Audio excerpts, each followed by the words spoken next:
is talking about.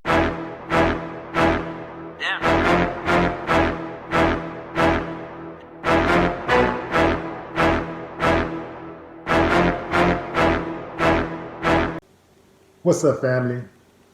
Tennessee death row inmate Donnie Edward Johnson did not want a special last meal before his execution Thursday.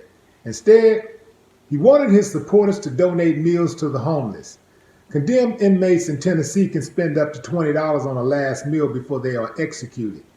Johnson, who was executed by lethal injection Thursday night at the Riverbend Maximum Security Institution in Nashville, declined to pick one.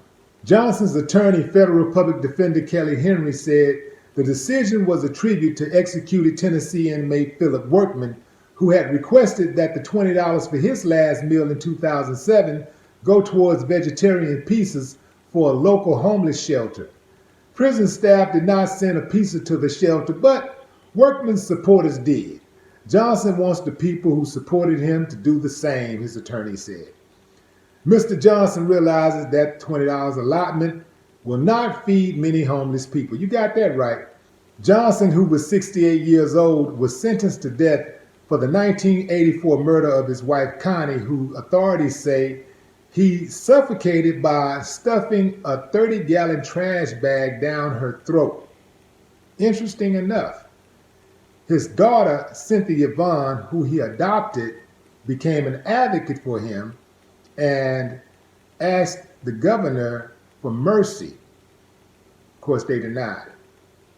Now, this guy's lawyer and he have never discussed the horrific nature of the crime, but they did say that he had been rehabilitated, he had been transformed through religion.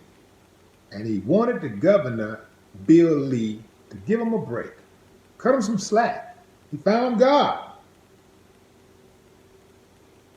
It is absolutely amazing how people find God when they get locked up. I found him when I got locked up. Well, actually, I already knew him, and then I lost him. Then I found him when I got locked up. That's kind of how it goes, right?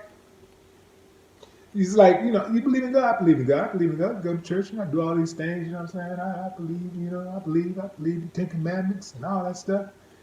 And then you get off track. You forget about God, and then you get in a major jam, and then man,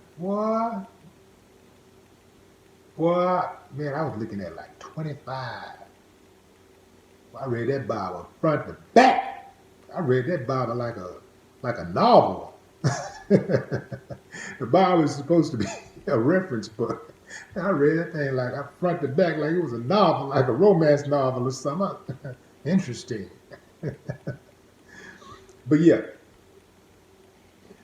finding God should not mitigate a sentence. Hey man, you don't do the crime if you can't do the time. Look, I understand how people make mistakes, and people want leniency. Hey, I make a mistake, I want some leniency too. I ain't gonna lie. But ultimately, my thing is always self-accountability. You do the crime, you do the time. I mean, and ain't no crime. That's the way I look at it. No crime, man. No crime. If he was a true believer, he would have just accepted his punishment. He would have come to the conclusion that this is what happens when you commit transgressions. You pay for your crime. You pay for your transgressions. You pay for the wrongs that you do. That's if he was a true believer. Something tells me that dude was just trying to get a break. I don't know, maybe he did find God or something. Maybe he did. Maybe he knew him all along, and like me, at some point he lost him. Then when he got in the jam, he found him again. Perhaps that's what it is. In any event, dude is out of here. They didn't give a damn about all of that. He found God stuff and this transformation stuff. He killed that woman. He stuffed a 30-gallon bag, trash bag, down her throat. It makes me feel like he was associating her with trash, like by putting a trash bag down her throat.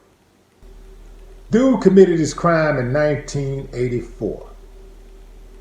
Someone should be executed for the crime of taking 35 years for the state to make him pay for his crime.